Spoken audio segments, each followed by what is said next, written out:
It is Tuesday, the 23rd of July. We are at the Brouhaha comedy at the Brewhouse in Highway, Islington, North Wheezy, baby. 7 minutes. I did 7 minutes yesterday. I mean, I've been in quite a good place recently with a lot of the stand-up comedy. When you get out there and you start getting in the open mic scene, you see that a lot of people have their ups and downs, their struggles. I've certainly had mine, probably not to the extreme that some others have, but certainly, you know, it's always going to be a battle. But I just feel like I'm in quite a good place. And I was at Too Far Comedy yesterday and just basically tried all brand new stuff for 7 minutes. There was a large section that I'd worked out the night before and worked to a pretty good degree. You have to take it with a pinch of salt. It was the first time, but also I was in a room with a lot of people that know me and actually like me. So contrary to this idea that it's hard to get lost with people that know you, I think if you're a nice person, generally, even if it is a bringer and they know you, then they're kind of encouraging towards you. So maybe try and be a little bit nicer to people that go to bringers and bringer shows in general, and you might find yourself having some success rather than eating shit and wondering why you can't do well in a room with people that you've seen more than once. But yeah, I'm quite excited about this new stuff. I've been saying new stuff for 6 months, so really I should be sort of find a new fucking phrase really. But I think I've found a bit of a niche with some of the work related stuff, because I had this sort of, like, I've started doing these 10-minute spots and open spots around and outside of London, and I think if you're going to come up with a decent set, you know, I need to make sure that although I'm saying a lot of jokes that I want to say around like the blacklist and things that I really find quite funny in terms of making observations of, you still need to have bits that are relatable, you know. So I'm thinking, I've got this new bit where I'm thinking around how work is like being in a full-blown relationship, and from a technical standpoint that's like two birds with one stone. I've got work and relationship stuff. If I can come up with 5, 7, 10 minutes of that that kind of stuff, let's say, and can get it to a point where it's actually quite competent, it would be so useful to have as part of my set. And then also you'll have like other jokes where you can try to pick up on if I'm doing MCing and stuff. But I do think it's I don't know, look, I think it does appear to be a little bit important to have some of that stuff in the bag. So, you know, if I go around to different places around the country, hopefully they'll be able to relate instead of just doing some stuff that might lend itself to a certain demographic of people. Although for all the black jokes I'm saying, there's a hell of a lot of white people that fucking like it, so what the fuck do I know? We'll see what it's like tonight. I was thinking of recording yesterday, brand new, but this will be the second time over, so we'll see how we get on. For what? You left your things?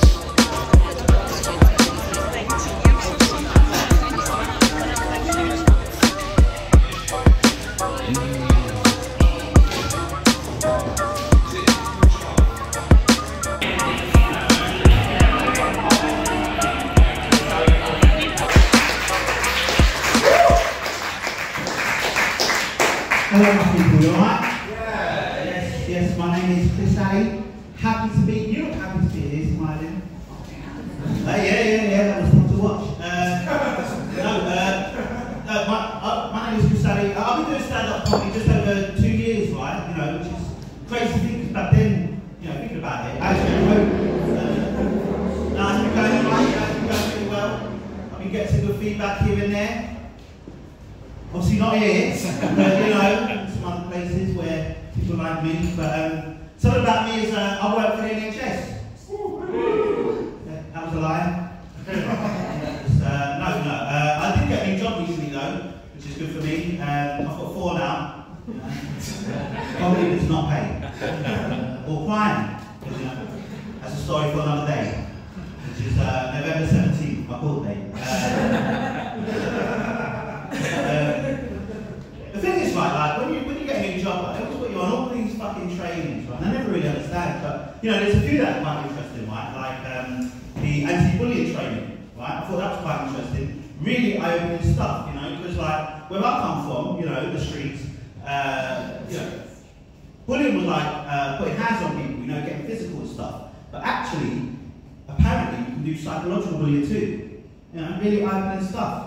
Because now, I don't have to fuck people's heads. You know? But, you know, usually that gets a lot, that's fine. The unconscious bias training, right? You know, because unconscious bias, for those that don't know, is like the thoughts in the back of your head, which you're not really thinking about, we're judging people. What I realised is that my unconscious bias was always getting in the way of my conscious bias. You know? I'd like to know the exact reasons why I'm fucking like you.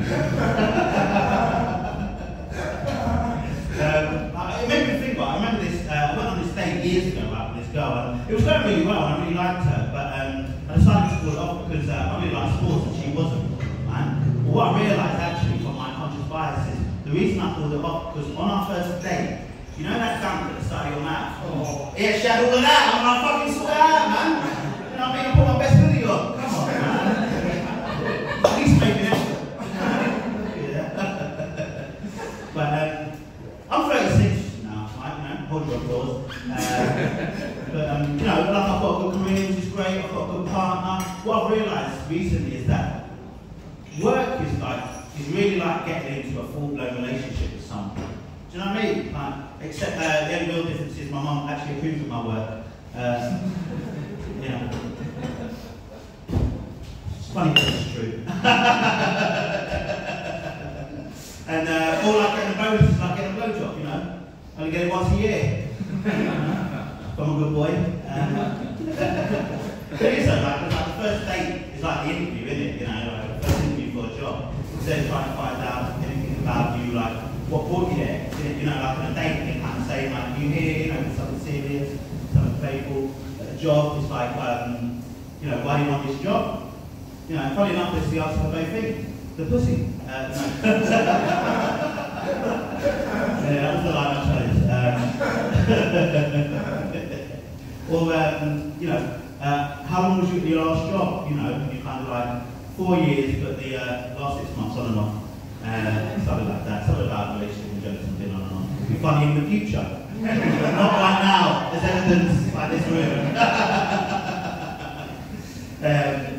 But then, like, you're in a job for a long time, innit? It's like kind of like when your girlfriend moves in, you know. Because I don't know about like when you're in a relationship with her, but like as soon as I got into a relationship, all of a sudden I couldn't have anything out. You know, everything has to be in boxes or in shells and stuff like that, right? And God forbid I'd like keep my underwear on the floor. Do you know what I mean? I'm going to wear it tomorrow. I got this email at work, right, that said that they were going to implement a clear desk policy. That's not a punchline yet, clearly.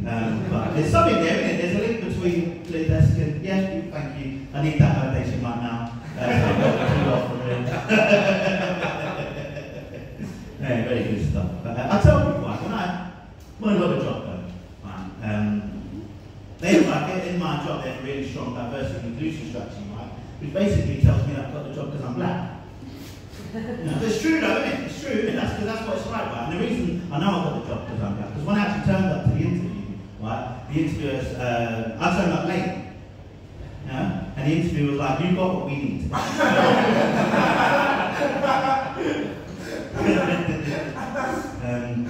Does anyone in here know who Joe Wicks is? Yeah. For those who don't know, right, Joe Wicks became famous during the pandemic for teaching the nation how to get fit and speak English poorly. Right? And,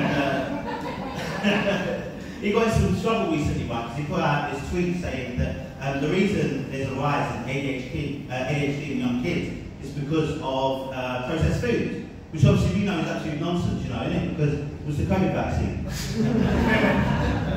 But I grew up a fat kid, and then I became a fat adult.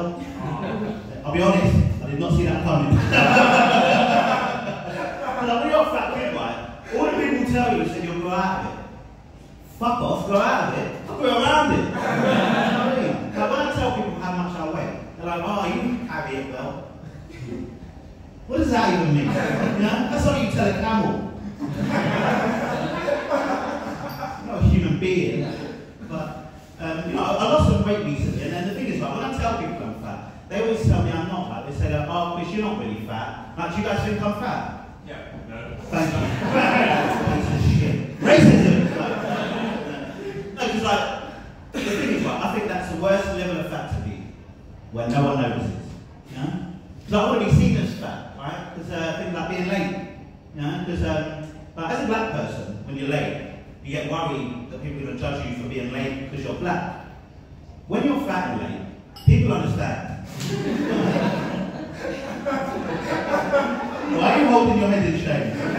I said the joke. But I'm a black guy, right? As you can tell. And I was speaking to this vegan in Whole Foods who told me that me calling myself black is actually a self-identified preference. I'll be honest, I've got no clue what they then was talking about. You see, like, because all my life I thought I was born black. I didn't realise it was a preference. You know? I mean, like, if it was a preference, I'd have one of those big black dicks, you know what I'm saying? From like the rocking shit. You know? My job looks like 3 new potatoes just huddled together. You know? You guys have been absolutely average. I mean, thank you very much.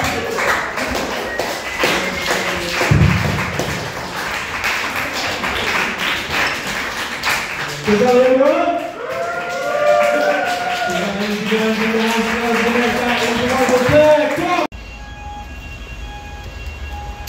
Yeah, interesting night. You know, yesterday I was at Too Far Comedy. I almost recorded it and did a vlog because I was doing absolutely brand new stuff, but just kind of decided, let me just do the stuff and see how we get on, put no pressure on myself. And I got some pretty good feedback actually. If I remember to do the editing, I might play some of the audio. But you know, it just goes to show kind of like the up and down, precarious nature, the unpredictable nature of open mics. And kind of, you know, you can go in one room where you're going to get some feedback which is probably more than you deserve, and you're going to go into some places where you're going to get almost nothing or anything close to what you was hoping for. And kind of trying to navigate, you know, I've literally said this stuff twice now and it could not be any more opposite. I mean, outside of just absolute silence, but opposite ends of the spectrum in terms of feedback. And I think that's kind of what you have to learn when you're doing this stuff, is just kind of take it as it is. You know, try and put yourself in a position where you go into some decent rooms where you're going to get some honest and hopefully some useful feedback, and other rooms where it's going to be a bit more of a challenge to get that. But at least, you know, for me, the mindset is it was a room with low stakes. I get another chance to stand in front of some people with a microphone and recite my lines to hopefully come a bit firmer. I forgot one or two from yesterday, which were, I mean, I say like, oh, well, they're pretty good, but who the hell knows if it would have done any more on a night like this? Who knows? But, you know, always good to get good out in. It's the second gig this week that I'm doing, where it says 6 and 7 days. So I've got one, you know, one night only, Wednesday, which will be hopefully a lot of fun, and I'll continue what we are doing. And with that, I look tired as fuck, boy. We are on to the next one.